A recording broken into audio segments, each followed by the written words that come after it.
Hey, what's good, y'all? It's your boy, Brother Ash. And I'm Miss Christy. And welcome to Watchworthy. On today's episode, we're going to be talking about Freaknik. Mama. Student Brown. So, Freaknik, the wildest party ever told, came out on 2024. Super anticipated. We've been planning to do this episode for a long time now. They told us they was coming out with this documentary like a year ago. So y'all know we had to hop on this because we love talking about the culture, and this is the culture. I'm surprised it was on Hulu. This seems like something they could have had on BET or something, but... Well, you see, I feel like a lot of BET type stuff ends up on Hulu. Yeah. Came from Mass Appeal in association with Swirl Films. Executive produced by Uncle Luke. His real name's Luther. Luther Campbell. Uncle Luke, Jermaine Dupri, and 21 Savage. I didn't know 21 Savage was... Yeah, look at him get a little production credit. Okay, 21. Which explains why they were all in the documentary so much. We got to see all of them talk about their experiences. Uncle Luke and Jermaine Dupri being like front scene, like they had a lot to do with, Freaknik being so popular and turning into what it was. And then 21 Savage coming from like the new school perspective, being able to I guess benefit from the culture that came from Freaknik, even though it kind of was like after his time. A little bit after his time. I guess time. if you grew up in Atlanta, then you definitely know about this. Heck yeah. We grew up in Jersey, so we've only like heard about it. My parents probably wouldn't have been at Freaknik when I was in like early 2000s. My parents were not. We definitely like millennials definitely would have known about it. Like if you are from Atlanta, you probably remember your older cousins talking about it or whatever. So other features include people like Rashida, Killer Mike, Too Short, Lil Jon, CeeLo Green, and Mark Lamont Hill. It was dope to see Mark Lamont Hill in this. I would say that was my only critique with this documentary. It was a short, sweet, good documentary. It was only like 80 minutes, but it had a lot of celebrity features, and I just thought, from the advertisements, I thought they were going to show more like Joe Schmo, like somebody's mama telling their story. So, and I feel like that's why we chose it, because we wanted to see those real, like, we had a time back in 1994. It was some people, like, they had some people speaking about that, their experiences there, but that's why we wanted to watch it. While you guys watch, especially our Spotify listeners, while you listen, how can we revive the black joy that Freaknik cultivated? Yeah. Like, how can we get that back? We do have some things, like Essence Fest. Dreamville, you're wearing on your shirt. Dreamville Fest, you mean? But, like, nothing was quite as big and as iconic as Freaknik. Yeah. That comes with a price, though. So that's kind of, that's what they talked about in this documentary. Like, there was definitely pros and cons to Freaknik. And they just basically said it started out like a way for us to celebrate our black joy. And that can't really be replicated right now. Like, I don't think we can ever do this in the 2020s. So think about that as we tell y'all the story. And we're going to dive into the origin of Freaknik. So it starts out in the 1980s, which I didn't even realize. I thought that Freaknik started in the 90s, but way before Uncle Luke and all them started to turn it freaky, it actually started out pretty nice and wholesome. Back in the day, Atlanta was like our own little Wakanda. So there were a lot of black entrepreneurs and so much opportunity for black people. We talked about in previous documentaries, even Tyler Perry moved from Louisiana to Atlanta because all black people were flocking there. It was just a great place to be at that time. And so they talked about how on the city front, it was kind of like black people had political power and white people had economic power. So that's how they kept that balance in Atlanta. Y'all don't mess with us, we don't mess with you, everybody's happy. So it's still kind of like that quiet segregation that we see today. And so they were just saying in the documentary how Atlanta has always been the shit, like without Freaknik, but Freaknik just made it that much better. It was just another way for the next generation to have fun. Every generation has like their thing, right? Like, I think as we look back, people will probably talk about Coachella for years to come, something that crazy, even though I've never been. I've never been, for real, I don't. But like Burning Man, that is like a thing. That is like a big deal, like in pop culture. So, what is that, John? Is it a giant thing that they set on fire?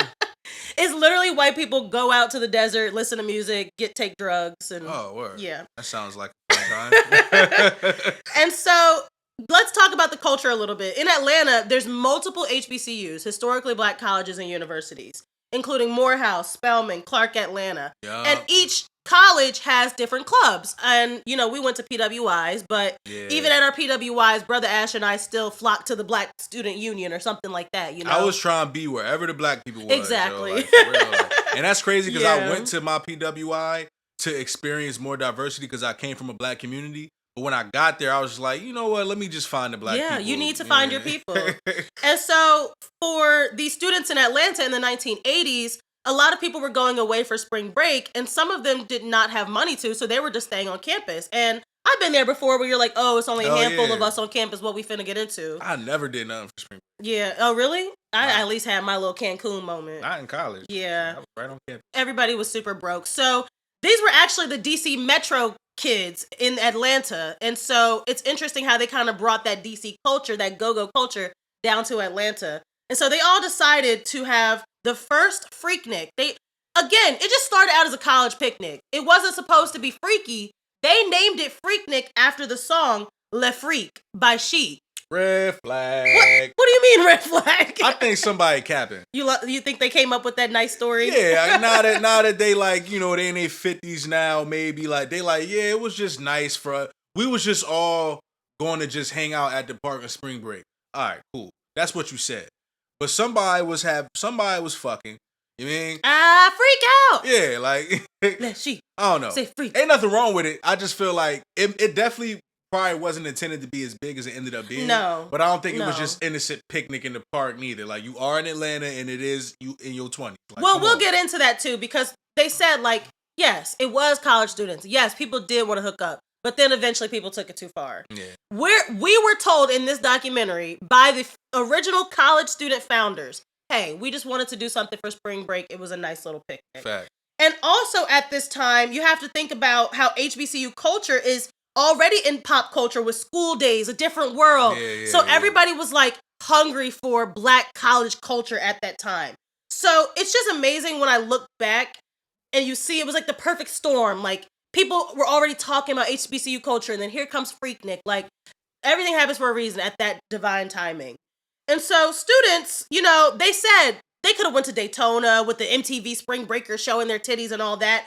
But those type of spring break celebrations didn't look like them. They didn't feel like they belonged. In the 80s, it was still very much white people over here, Black people over here. And so that's what was also the spirit of Freaknik. They were like, let's create something for ourselves. Because like you said, we don't got money to go to Florida. We don't got money to go to... We're not about to buy a ticket to show our titties in Florida. Yeah, exactly. Let's just show our titties right here in Atlanta. That's what that was. Pretty much. So the original Freaknik morphed into something huge for all students in the area by word of mouth. That's the biggest thing that came out of this documentary. They didn't have no social media. They had a couple flyers, and the flyers was like $2 with flyer, $5 without. Like, it was so just old school. Bro, like, take me back, man. Yeah. What? Take me back to the grassroots efforts. $2? $2 party. And probably BYOB at the picnic park, whatever. So, they were just talking about how, again, it went from a small party with a few hundred kids to thousands. And I've never been fortunate enough to host an event where thousands of people came, but I could only imagine how their mind was blown. Like, oh, this was just supposed to be something cute for our little college club. Yeah. And then it turned into something bigger. Yeah, that's a lot. It takes me back to my college days. We had a place on campus called The Pub where we had our little Black parties. And it was near Trenton, New Jersey. So sometimes the riffraff from Trenton would come to our parties, knowing damn well you didn't go to our university. But I think that's what transpired here with Freaknik. It just went from like the college kids to everybody wanted to start getting in on the party. And so folks would drive down to Atlanta from places as far as Detroit and Delaware. We saw a guy on the documentary who was like, we drove 500 miles to get to the party. And people were saying, like, is that really worth it, all those miles? The answer is yes. Because Freaknik started the evolution of Atlanta becoming the hub of Black fashion, music, culture. It was really one of those moments like you had to be there. Yeah, so you didn't care if we had to. They told a story about some dudes rented out an RV back in the 80s for $150 per person. Let's all chip in on an RV and go to Freaknik. Now, we don't do it like that no more. We should. Well, we should. Nah, me and my boys move like that. Like, it's especially when we was in college, like, some of my friends did go to spring break, but I didn't go to like college with my like hometown friends. Mm-hmm. A few of them went to schools in Virginia, but like every once in a while, if my boys at Hampton was having something, they had something called 100 Days at Hampton, right? And it was to celebrate all the graduates. We would like all get together. If I had the car, I would scoop my man from Virginia State, and we would pull up, go in on some brews or whatever party favors we needed. Yeah, and that's it was still people doing that. You feel me? Mm-hmm. But it's like Freaknik was like, all right, F 100 days, we going to Freaknik this year. Yeah, Like, so and they like, talked about like, nowadays when you try to do a group trip, it's like, let's get the flights, let's get the hotel, let's get the Airbnb. Yeah. They said we didn't have no flights. We didn't have no hotels. The drive down was a show in itself. They was doing a lot of parking lot pimping where you would just hang out in the car. Oh, y'all got a hotel? Okay, we coming to y'all hotel.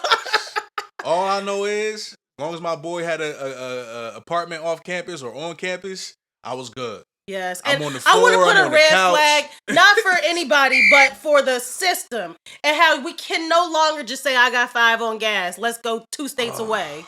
I miss those days. Because they said red that in the flag documentary, to the gas prices. they said in the documentary, like, yeah, my boy give me $5 in gas, and I'm thinking like, yo, $5 back then, probably half the tank. That's half a tank so right if everybody there. in the car give you $5, y'all Can't good no there more. and back. Yeah. So they really talked about how, like, people, first of all, the party would take over the whole block. So at that point, you just park the car and then you just hitchhike it. You jump in other people's cars. Yeah. Y'all go into other people's hotels. You said once you park, it's a wrap. Yeah. You ain't giving up your spot. Like, that's it. And speaking of black culture, they also got into just the look and the feel of the era. We're talking about finger waves and feathered hair. All the girls. Rashida said, we didn't play about our hair then and we don't play about our hair now. So it's just so beautiful to see like authentic, natural black women back then. They said that there was no BBLs back then. It was all natural, juicy booty. And they was having the Daisy Dukes. That's when they were called Daisy Dukes, not booty shorts, coochie cutters. They were inspired by the character Daisy Dukes from Dukes of Hazzard. Yo. And so they also wore big, bold chains, cross colors. I just missed that fashion. It was like we were wearing black brands. We were supporting black brands. And they said that back in the 80s, it was still a little more innocent. The dress was not as provocative. It was like you showed a little cheek, you showed a little something. Yeah. But now we have, if a woman's going out to the club or to the party, they got these fishnet Fashion Nova outfits on. I can't wear that shit. You don't say nothing to the imagination no more. Back then they show you just the slightest just a little cheek. Tiny bit of booty cheek. And the rest you got to figure out. Nowadays, you go out to the club, you like, oh, she got stretch marks, she got all, you know everything. It's a whole nother ball game now. Nothing. I love my Tiger Strike. Oh my God. Okay, so meanwhile, all of this was happening at the start of Freaknik. These college kids just getting together in the 80s. That started at Piedmont Park. But then it started to kind of expand across the whole city. And I'm trying to think of something similar, but I just really can't. Like, near us in Philly, we have Made in America, but that's still kind of confined to, like, the Rocky Steps area. It's not the whole city. I feel like the closest thing we've ever had to this in Jersey is the Greek picnic that we have. Like, I've been to one. Jersey. Yeah. Shout out to the good Noops. Brother Ash just loves seeing the old Noops. And even the old fraternity brothers just had on t-shirt and jeans. They wasn't wearing Chelsea boots and fedoras. That was back when Noops was still like cane stepping primarily. Like it wasn't even no shimmying back then. Yeah. The early Freaknik. And so from Piedmont Park, Freaknik expanded to, people hanging out at the rim shops and the radio stations. That's what I love to hear about in this documentary, how one picnic helped grow hip hop culture. Now Atlanta is starting to get their own 24/7 radio stations. So again, it's just like this big gumbo like of culture all happening at one time. So boom, enter Jermaine Dupri. Yes. Y'all know what this is.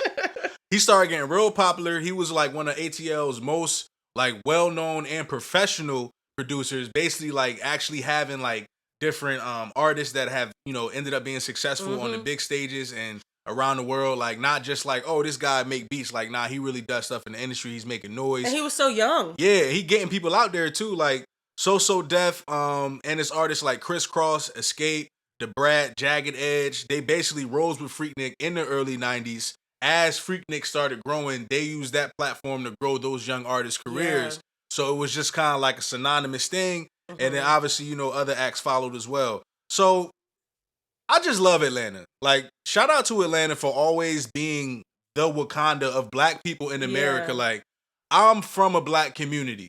And even like the schematic and the layout of Willenboro, I feel like you get that from places like Atlanta. You know what I'm saying? People coming from different places and wanting somewhere where we can like be together and do things. Yeah, at this point, is anybody in Atlanta originally from Atlanta? Like, I feel like it's a lot of transplants now. Yeah, I wouldn't know, but I do know even just a lot of people from my hometown that have moved down there, and they don't want to come back. Like, it's once you go, you're not coming back. Like, and I appreciate Lil Jon being in the documentary because we just saw with like the Super Bowl how he helped Usher put that whole production together. Like, he was really adamant about preserving ATL culture.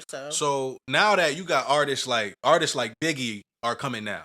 You know what I'm saying? Like, that's huge. Yeah. Once real celebrities like start getting involved in Freaknik, it's no longer a little Greek picnic. So it starts transitioning from like a regular, college picnic to like, that's why I didn't want to compare it to like a concert, but like now Freaknik is having that type of star power too. So like, they even changed the spelling from like Freaknik with a C to like with a K. Right. And Uncle Luke gonna say somebody had to do it. Yeah. So it kind of like like that culture, that 2 Live Crew culture. You feel me? Bringing that Miami party style to the college kids in Atlanta with people already coming from all over, and now the biggest acts in hip hops are coming. This thing is like, it's getting that's there. what I was gonna say. I guess a red flag. It just sucks when you have something cute and intimate and then it turns into something bigger because then it gets away from you. Like the original founders at this point, it's been like a decade, they're long gone. Like, so now your idea has just, somebody else is taking it over. And y'all know Uncle Luke is like, a lot of his stuff was very, very sexually charged. He actually shot one of his craziest videos there. Which one was it? It was the Work It Out video. He shot that at Freaknik. That's smart. That's so insane. That's so fun. I should shoot a music video at a picnic this year. That shit probably would go crazy. So, oh fuck, somebody gonna take my idea. God damn. I'm taking somebody else's idea. So after that, more people like would start to come from different states because like now even more things are happening at Freaknik, and they would share their own freaky stories like back home, like, yo, like we went to Freaknik. Oh, y'all missed it. Y'all should have been there. They got the war stories, so you already know the homies ain't go last year. They definitely pulling up next year. Black women and girls were finally able to be outside and to have fun. Because y'all know how we are. You feel me? You know what the culture was back then. Mm-hmm. You going to church, you gotta have stockings, skirts. Your girl. It's not ladylike to don't curse. Be showing it's not your ladylike to blah blah blah. Yo, the black woman said, yo, for this one weekend, we get to act like niggas. And I love that. I love how it all started. How it ended may not have been that innocent. Yeah. But this was a time for black women to finally be sexually liberated. Yeah, and red flag that when this happens historically, because we see it now again with body positivity, red flag that every time that happens, there always seems to be a counter effect. Backlash, so that's wild. So you can't get this buck wild like back home. So now that you're so like coming to Freaknik was like an escape for everybody, not just the women. Even like guys was on the documentary saying like, yo, like when I was at Freaknik, like somebody literally said, I got a girl back home, but I'm at Freaknik today. Talk like grown ass man talking about like, I hope my mom don't see this video. Like, you know them type of dudes. So I totally, this is why I say like we can't have this in 2020. Because back then you would literally be going from Detroit to Atlanta with no cell phone. People don't know who you are. Oh yeah. You fuck around, call out your job, and say you call out sick, your white boss don't know what Freaknik is. Yeah. But nowadays, if somebody see your story, you might end up losing your job. Literally. So some women were like automatically a little bit too extra with it, but most were just like trying to kick it. You know what I'm saying? Red flag. Because you and I are just talking about sexy red. It's like, why we gotta take it from like sexy to like provocative, explicit. Yo, it was shorties out here flashing they pussies. Yeah, the stories that they told on the documentary, there was like one average citizen and she was like, I couldn't believe it. I was driving my car behind some people at Freaknik and they were flashing their pussies. And I'm like, that's OD. That really is OD. That's where we have to draw the line at some point. That reminds me of the time I went to Miami Beach as a child and saw boobs for the first time. Your first time at a nude beach? Yeah, it was a nude beach and I was like, whoa. Like, so people were like trying to hook up. Hookup culture was a big thing. Just, you know, in the back of the car, in the park, in the bush, wherever, on the street apparently. But this was the age where like you write down a phone number and a description. Wow, so like I miss those days. it's like it was dudes saying like I didn't even write down Catherine 609 blase blase. It was shorty in the white SUV with the fat ass. It wasn't no social media to ruin the vibe. Yeah. Just thorough fun and freedom for young black youth. But like we said, everything that starts out fun people just have to take it too far. And I'm not trying to make it like a black thing, but why is it our people? We always got to have fun, and then it turns into something bad. So by 1994... It's not just our people. Okay, like, you're right. Like, you're right. Niggas was moshing at Travis Scott's concerts and all that. But I'm just saying, I just feel like, well, we'll get into it in this. They spoke about it in this documentary, but I'm jumping ahead of myself. But I just feel like whenever we go to a black event, we got to worry, oh, they going to start popping off. Having your parents told you leave before the club closed, there's a reason for that, you know? Yeah. So by 1994, Atlanta is in a tilt, and this is peak Freaknik. The city is not prepared for this. I don't think we're painting the picture for y'all clear enough. People started going from the park to the radio stations to flooding the highways. They were taking over the city. That's when the city started getting involved, and they was like, all right, now y'all having too much fun. Yeah. The city was not ready for the event to explode like this. Like, y'all think traffic in Atlanta bad now? Yeah. With Freaknik, people were not moving for that weekend. Crazy. So even older folks were getting in on the fun, just grilling for the community. It was really becoming a community vibe. It was an ultimate street party across the entire city. That's why I say I really have never seen anything like this, because nowadays they'll be like, nope, this is the traffic pattern, and this is where y'all gonna go in Philly, and y'all can stay in this area, and that's it. But Atlanta, this was the first of its kind, so they didn't know how to handle this. So, eventually, they even talked about how people were like partying in the middle of Peachtree, and eventually they started to get a city council involved. You know, the fun always has to stop when the city gets involved. But still at this time, there was no shooting or violence or anything like that. It was just more getting provocative, getting out of hand. You know, people, excuse my French, but they said we was fucking on the streets. We never slept. Like crazy stories like that. Fucking on the streets is wild, bro. And also, what I didn't realize in this documentary showed me was that Freaknik was also an economic driver. Because what happens? When people are coming to your city, they're spending money. Yeah. So Atlanta's already a hustling city anyway. You know, you can find people on the street like 2 for $5, blah, blah, blah. Yeah. Well, now people are like, oh, I'm going to capitalize on Freaknik. I'm going to sell t-shirts. I'm going to sell water. Yep. And someone who got involved heavily in this was Outkast, the musical group Outkast. I should have worn my Outkast shirt. So Dungeon Family, they dropped Outkast sampler tape. Flashback. We should red flag. Put a red flag. Why don't we do this anymore? Why don't we hand out mixtapes anymore on the street? Okay. Ain't nobody gonna do shit with it. Well, they said that you can't plug a mixtape into our Apple Music. Yeah, you're right.